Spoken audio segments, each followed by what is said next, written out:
السلام علیکم ورحمت الله وبرکاته. د کوم ملګرو چې په دې سترګه باندې دا غولونکې موږ ته غولونکې وایو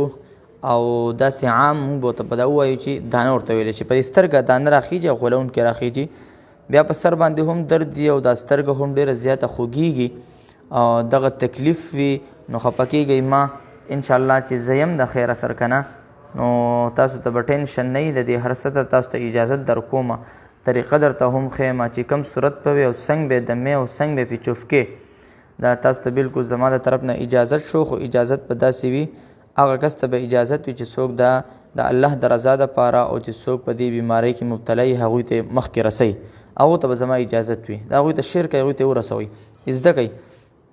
چې په چا باندې غولونکې راختلی په سترګه باندې او سترګې خوږیږي، سر باندې درد دی، نو تاسو به طریقه دا کوئ چې تاسو به اول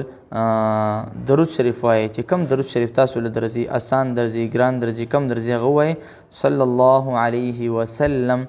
بیا به وایئ الحمدلله رب العالمین الرحمن الرحیم مالک یوم الدین ایاک نعبد و ایاک نستعین اهدنا الصراط المستقیم صراط الذین انعمت علیهم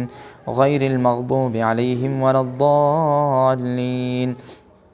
دا دی پرکو بیا به درود شریف وی اللهم صل علی سیدنا محمد وعلى آل سیدنا محمد وبارک وسلم. دا به درې پیرې دقه شانتي ووایي، ما خو یو پیره ووایي، تاسو په دې طریقه درې پیرې ووایئ او لاړې به راوالئ،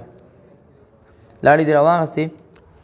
چوپ پکې او په هغه سترګه به هغې دغه به غولونکي به یې راخ کړي او بیا به یې د هغه په دې سترګه باندې هم ورچوف کړي. دغه طریقه ده،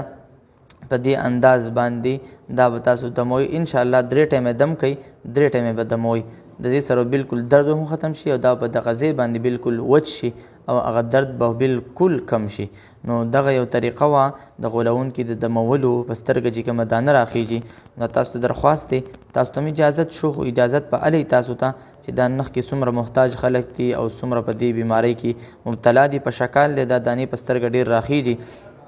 دا هغوی ته شیر کوي، دغه صدقې جاریه د ستاسو هم ثواب کیږي او زما به هم ثواب کیږي. جزاک الله